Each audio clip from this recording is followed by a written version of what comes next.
We've all seen those videos where people complete those huge mega builds, but none of them really show how they do it. So in today's tutorial, I'm going to show you step by step how you can plan and create a mega build completely in survival without the help of Axiom, World Edit, or any other of those non-beginner friendly tools. The first step in any mega build is planning, which I know it sounds very boring, but when making something at this scale, it's the most important step, as having a good set in stone plan will eliminate nearly all of the stress and error that comes with dedicating yourself to a mega build. The first phase in planning your mega build is gathering inspiration to know exactly what it is that you want to build. So let me introduce you to every builder's best friend, Pinterest. After searching through Pinterest for a while, I settled on the Burg Hall Zerlin Castle in Germany as my inspiration. Now I'm gonna go ahead and say that you should not copy your inspiration block for block, as that is just boring and you shouldn't do that.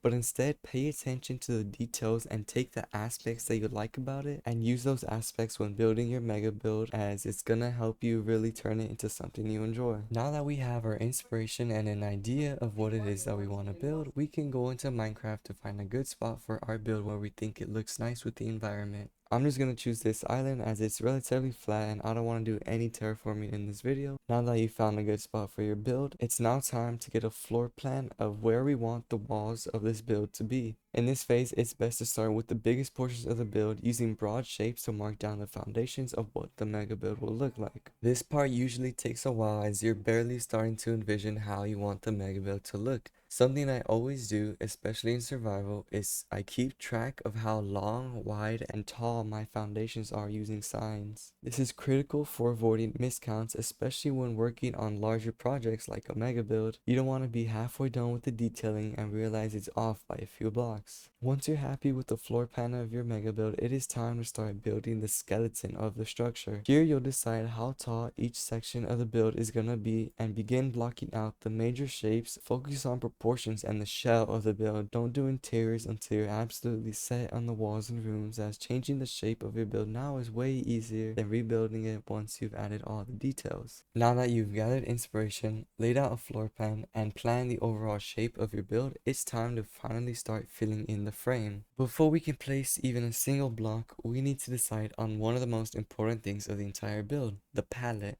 And I say the palette rather than the blocks because from a distance, Minecraft blocks lose most of their individual textures and details, and instead, they blend together into their base colors and tones. If you don't know why that's good, take a look at these blocks. Can you tell me what they are from far away?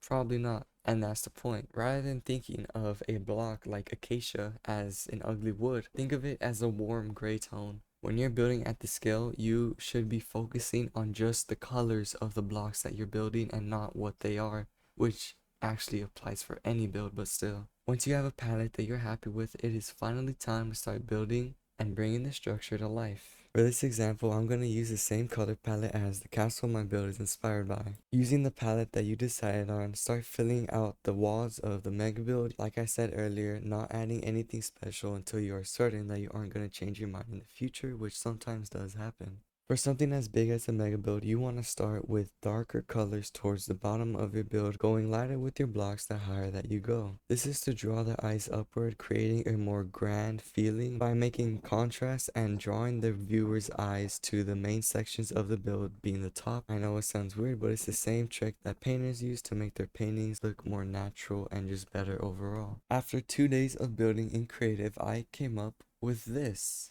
For the 2 days and half effort that I did put in this project, I think it looks pretty good, but as you can obviously see, I didn't put any texturing details or terraforming, as I want to make separate videos about those things in the future, so be sure to subscribe so you don't miss out on that. And yeah, I feel like I could have done better, but I really want to try the new sulfur update. And in true mega build fashion, I did not build the backside because no one's gonna see it. And we will definitely be coming back to this build in the future to texture it, terraform it, and detail it, so be sure to subscribe so you don't miss out on those. But with that being said, we are all out of time, so if you want to show off your own mega builds or your art, be sure to join the Discord, and until next time, see ya!